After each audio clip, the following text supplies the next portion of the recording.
we can read into some of President Zelensky's own comments since arriving in Washington. He's having to tread a careful line, of course, Catherine. He knows well the costs of being seen to criticize President Trump inside the White House. But nonetheless, the optimism he felt before this visit, I think, has diminished a little. The likelihood of him getting those Tomahawk missiles that he was so hoping for, I think you have to conclude as being called further into question.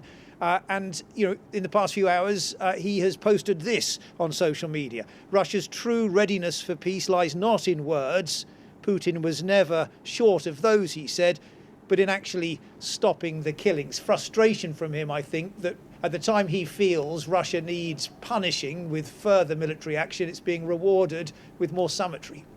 John, thank you. That's our correspondent, John Sadworth in Kiev there. Well, as John mentioned, during his visit at the White House, President Zelensky is expected to try to persuade Mr. Trump to give his country long-range Tomahawk missiles. Our defence correspondent, Jonathan Bill, explains what difference they could make to the war. Ukraine's been stepping up its own long-range drone strikes, a deliberate strategy to make Russia feel some of the pain it's been suffering. But what it really wants is US Tomahawk cruise missiles. As Ukraine's defense minister repeated within earshot of his US counterpart.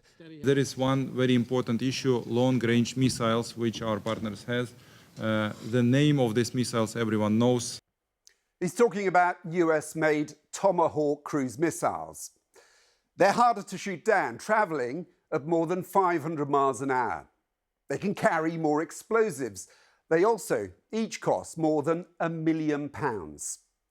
But it's their range well beyond the current front line that's the big advantage. So far, the West has only supplied Ukraine with weapons with a maximum range of 300 kilometres.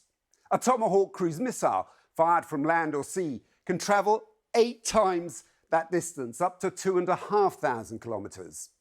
That could put many more Russian military sites within target. Here are just some of them, like Engels Air Force Base, where Russia launches its own long-range strikes, and factories where Russia's reported to be mass-producing drones.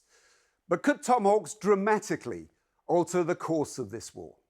The small number of any missile, and I suspect the number the US can provide Ukraine will be quite small, is not going to change much militarily. But yes, politically, the importance of committing a strategically significant capability to Ukraine would represent effectively the death of détente between the US and Russia.